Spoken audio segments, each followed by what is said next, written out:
За сайн байцгаана уу, та бүхэний өдрийн мэндийг хүргье. За өнөөдрийн хичээлээр цөмөөсөө тодорхой зайд оршин байгаа электроны тойрог замын радиус болон энергийн тооцоо хэрхэн гүйцэтгэх вэ гэдгийг үзье. За хичээлийн агуулгын хүрээнд электроны тойрог замын радиус энергийг тооцоолохоос гадна электрон нь долгиолог шинж чанартай учраас түүний цацруулж буй долгионы урт давтамжийг хэрхэн тодорхойлохыг үзнэ. За энэ цөмөө тойроод нэг электрон 1-р давхраан дээр бол эргэж байна. За үүнтэй адилаар 2, 3, 4, 5, 6 гэх мэтчлэн 7-р давхраан дээр бол электронууд эргэж байдаг. За эдгээрээс хамгийн энгийн болох устөрөгчийн атом дах электроны тойрог замын радиусыг Нильс Бор бол тодорхойлсон байгаа. За ингэснээрээ дараагийн давхраан дээрх электронууд цөмөөсөө хэр хол зайд байрлсныг тодорхойлох боломжтой болдог. За Нильс Бор туршилт хийхдээ энэ хүү цөм нь электронууд татан байрж байх буюу цөм электрон хоёрын хооронд цахилгаан статик хүч үйлчлэнэ. За үүнийг К/Е квадрат хуваах нь R гэдэг томьёогоор бол тодорхойлсон байгаа. За тэгтэл энэхүү электрон нь цөмөө төвөөс цухтах хүчний үйлчлэлээр цөмөө тойрон эргэнэ. За энэхүү хүчийг mv квадратыг хуваах нь R гэж бол үзсэн байна. За тэгтэл энэ электрон бол төвөөс цухтах хүч болон цөмдөө татагдах хүч гэсэн энэхүү хоёр хүчний үйлчлэл доор тэнцвэртэй орших учраас за төвөөс цухтах хүчийг цахилгаан таталцлын хүчтэй бол тэнцвүүлсэн байгаа. За эндээсээ mv квадратыг тодорхойлсон. За энэ mv квадратыг тодорхойлоход пропорционалын коэффициент буюу К гүржих нь электроны цэнгийн квадрат хуваах нь R гэсэн энэ томьёо гарч ирж байна. За тэгвэл энэ томьёонд M-ээр электроны массыг, за V-гээр электроны шугамн хурдыг, R гэдэг нь электроны эргэж буй тойрог замын радиусыг тэмдэглэсэн байна. За К нь бол пропорционалын тогтмол юм а. За Нильс Бор нь устөрөгчийн атом цөмөөсөө хэр зэрэг хол радиустай зайд эргэж байгааг тодорхойлохын тулд хөдөлгөөний моментыг бол авч үзсэн байгаа. За энд бол электроны тойрог замын радиус харагдаж байна. За төвд нь устөрөгчийн атомын цөм харагдаж байна. За тэгээд устөрөгчийн атом маань R радиустай зайд V гэсэн төвөөс цухтах хүчний үйлчлэлээр эргэж байна. За тэгвэл энэ үед тойрог замаар тогтвортой эргэж байгаа биеийн хөдөлгөөний үед түүний хөдөлгөөний моментыг энэ зураг дээр дүрслэн үзүүлсэн байна. За ингээд хөдөлгөөний моментыг L үсгээр тэмдэглэдэг байгаа. За үүнийг N-ийг үржих нь H хуваах нь 2P гэсэн томьёогоор тооцоолно гэж үзсэн. За энд N гэдэг нь 1, 2, 3, 4 гэх мэтчлэн ямар нэгэн тогтмол тоон утгыг аавна. За H нь бол Планкийн тогтмол, за P 314 гэсэн тогтмолтой байгаа. За хөдөлгөөний момент нь нөгөө талаар масс болон хурд тойрог замын радиусыг үржүүртэй тэнцүү байгаа. За энэ томьёоноос электроныхоо хурдыг бол тооцоолоо олсон байна. За ингээд бол N-ийг үржих нь H, хуваах нь 2P, үржих нь M, үржих нь R гэсэн энэ томьёо бол гарч ирсэн байна. За бид нар түрүүний удаа mv квадрат нь тэнцүү К болон Е квадратыг хуваах нь R гэсэн энэ томьёог бол гаргасан байсан. За энэхүү томьёонд байгаа хурдны утганд энэхүү хурдыг бол орлуулан цааш нь тооцоогоо үргэлжлүүлсэн байна. За ингээд томьёо маань массыг үржих нь N-ийг үржих нь H квадрат хуваах нь 2PM үржих нь R ингээ квадрат зэрэгтэй. За үүнийгээ тэгээд пропорционалын коэффициент буюу электроны цэнгийн квадратын үржүүрийг радиусд харьцуулсантай тэнцүү гэж үзсэн. За ингээд энэ хүү томьёоноос квадрат зэргээр хаалтыг бол задлсан болох нь энд харагдаж байна.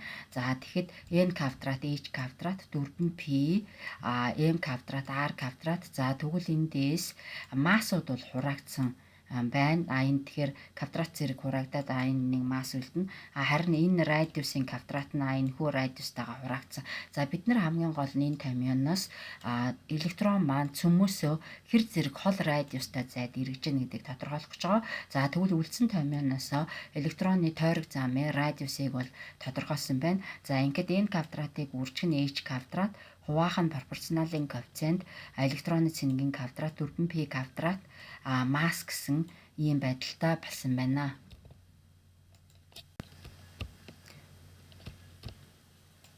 За электрон цөмөө тойрон эргэж байх үед түүний радиусыг тооцоолох энэхүү томьёонд тогтмол тоонуудыг орлуулж үзсэн байна. За тэгээд энэ дээр n квадрат гэдгийг бол орхиод харин Планкийн тогтмолын оронд 6626 гүрч нь 10-ын хасах 34 зэрэгт за энийг квадрат болж байна. За пропорционалын коэффициентэд 9 гүрч нь 19 зэрэгт электроны цэнэг нь 1.6 гүрч нь 10-ын хасах 19 кулон байдаг. За энийг квадрат байна. За тэгээд 4 гүрч нь π буюу 314-ийн квадрат.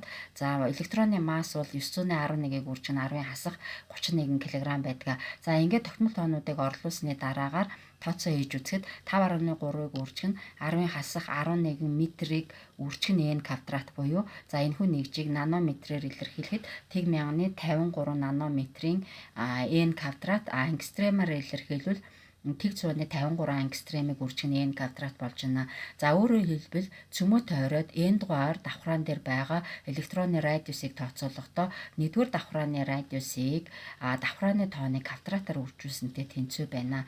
За жишээлбэл n тэнцүү 1 үед энэхүү радиус нь метрээр илэрхийлвэл 5.3-ыг үржих нь 10-ын хасах 11 метр, нанометрээр тэг мянганы 53 нанометр, харин ангстремаар тэг 153 ангстрем болж байгаа. За энэ нь бол нэгдүгээр давхраа буюу R1 гэсэн энэхүү радиус байна. За тэгвэл n тэнцүү 2 үед электроны оршин байх магадлалтай орон зайн радиусыг за метрээр илэрхийлэхийн тулд 5.3-ыг үржих нь 10-ын хасах 11 метрийг 2-ын квадрат буюу 4-өөр үржүүлээд 212-ыг үржих нь 10-ын хасах 10 метр гэж тодорхойлж болно. За мөн ангстрем нэгжээр тодорхойлох бол тэг 153 ангстремийг 2-ын квадратаар үржүүлнэ. Харин нанометрээр тодорхойлох бол тэг 1053 нанометрийг мөн 2-ын квадратаар үржүүлэх гэх мэтчлэнгээр илэрхийлж болох нэ. За ингээд Niels Bohr нэгдүгээр давхрааны радиусыг бол тодорхойлсны үндсэн дээр бид нэр цаашаага 7 дугаар давхраа хүртэл электроны цөмөө тойрон эргэн байх магадлалтай радиусыг тодорхойлох боломжтой байна. За ингээд энэхүү тооцоог цааш нь үргэлжлүүлээрэй.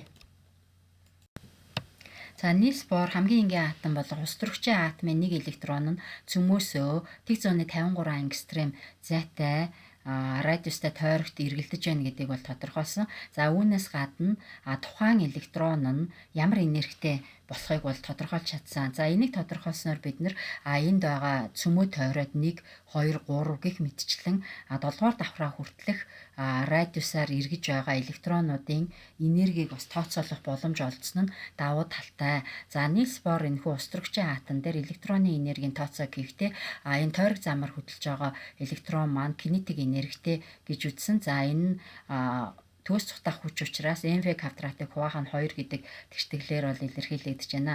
За мөн энэхүү электрон нь цөмтөөгөө харилцан үйлчлээд цахилгаан статик хүчээр харилцан үйлчилж байгаа учраас түүний потенциал энерги нь пропорционалын коэффициентийг электроны цэнэгийн квадратаар үржүүлээд радиуст нь харьцуулах бөгөөд энэний сөрөг утгатай тэнцэнэ гэж бол үзсэн байгаа. За өөрөөр хэлбэл энэхүү электроны нийт энерги нь потенциал болон кинетик энергийн нийлбэртэй тэнцүү байна.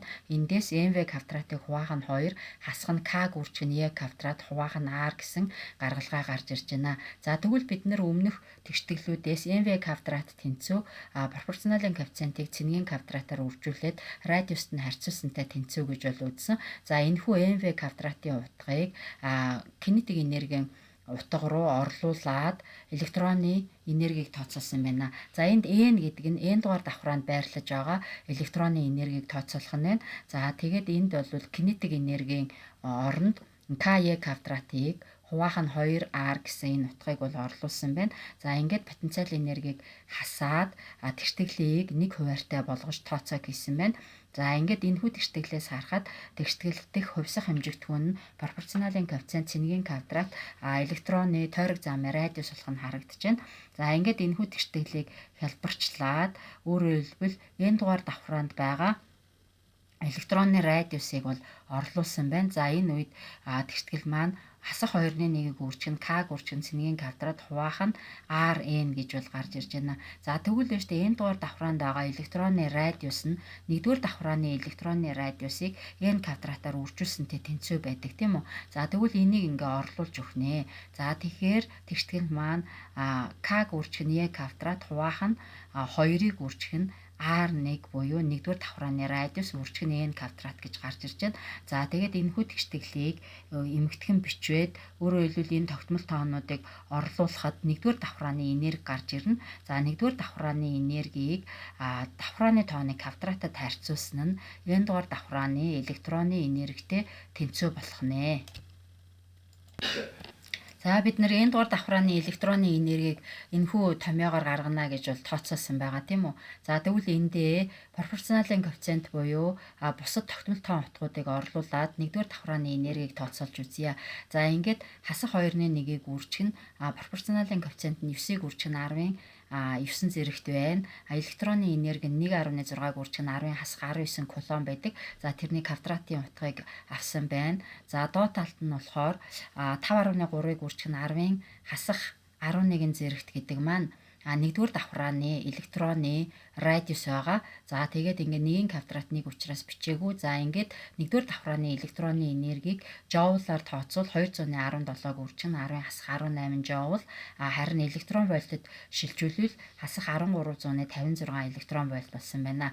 За 1 жоул нь 625-ыг үржих нь 10-ын 18 зэрэгт электрон вольттой тэнцүү байдаг. За энэ мэтчлэнгээр бид нэр электрон цөмөөсөө 1-р давхраанд байхдаа хас 1356 электрон вольт гэсэн ийм энергитэй байна. 2, 3 гэх мэтчлэн давхрааны тоо өсөх үед электроны энергийг бас тооцоолоо олсон байна. За жишээлбэл энэ 2-дугаар давхраанд хасах 13.6 электрон вольтоо 2-ын квадрат буюу 4-т хуваагаад хасах 3.4 электрон вольт гэж бол гарч ирж байна. За энэ мэтчлэнгээр 3-дугаар давхраанд байрлаж байгаа электроны энергийг тооцоолоход хасах 13.6-г 339 буюу 3-ын квадрат буюу 9-т хуваагаад 151 электрон вольт болох нь гарч байна. За ингээд өөрөөр хэлбэл энэ эдгээр утгуудаас харахад цөмөө тойроод электроны давхраа холдох тусам өөрөөр хэлбэл радиус ихсэх тусам электроны энерги өсөж байгаа болох нь харагдаж байна.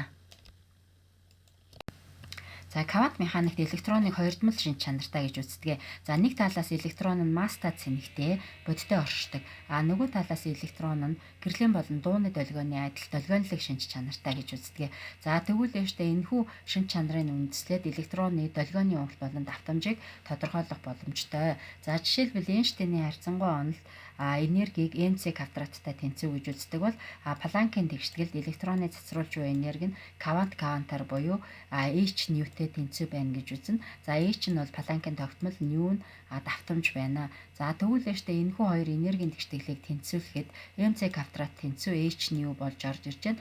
За эндээс давтамж гэдэг нь гэрлийн хурдыг долгионы уртад харьцуулсантай тэнцүү байна. За энэхүү тэгшгэлийг саяын энергийн тэнцвүүлсэн тэгшгэлд орлуулсан байна. Ингээ гаргалгааг хийж үзэхэд тэрхүү тэгшгэлээсээ электроны долгионы уртыг бол тооцоолсон байна. За ингээд эцсийн дүндээ Планкийн тогтмолыг хуваах нь масс болон гэрлийн хурдын үржүүрт харьцуулсантай тэнцүү байна. За тэгвэл электрон цөмөө тойрон эргэж байхдаа v хурдтайгаар эргэдэг гэж үзвэл электроны долгионы урт нь Планкийн тогтмолыг хуваах нь массыг үржих нь v болж таарж байна. За электроны давтамжийг тооцоолохын тулд дараах гаргалгааг ашигладаг байгаа. За юуны өмнө цөм болон цөмөө тойроод 1-р давхраа 2-р давхраа гэх мэтчлэн электроны давхраануудыг бол үзүүлсэн байна. За үүнээс гадна цацрагалтын спектр хэрхэн үүсдэг вэ гэдгийг бол харуулсан байна. За хэрвээ электрон 1-р давхраанаас 2-р давхраа руу шилжсэн гэж үзвэл шингээлт ажиглагдах ёстой. За энэ үед энергийн өөрчлөлт нь E2-оос хасах нь E1 болно.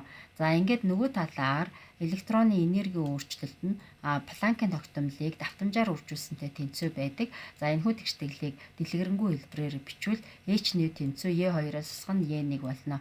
За эндээс электроны давтамжийг тооцоолоход 2-р давхрааны энергиэс 1-р давхрааны энергийг хасаад Планкийн тогтмолд харьцуулсантай тэнцүү болж таарж байна. За Планкийн тогтмол нь 6626-г үржих нь 10-ын хасах 34 жоулыг үржих нь секунд байдаг. За ингээд электроны хоёрдмол шинж чанар болох долгионлог шинж чанарын үндсэн нэг параметр болох давтамжийг хэрхэн тооцоолох вэ гэдгийг үзлээ. За өнөөдрийн хичээлтэй холбоотойгоор дараах 3 дасгал ажлыг гүйцэтгээрэй. За үүнд нэгдүгüрт нь 4, 5, 6 дугаар давхраанд байрлаж байгаа электронуудын атомын орбиталын радиусыг тус тусад нь бодож олоо. За 2 дугаарт нь цөмөөсөө 6 дугаар давхраанд байрлаж байгаа электроны энергийг тооцоолоорой. За 3 дугаарт нь электрон 4 дугаар давхраанаас 2 дугаар давхраа руу шилжсэн бол цацруулалтын энергийг тооцоолно уу. За ингээд анхаарал хандуулсан та бүхэнд баярлалаа.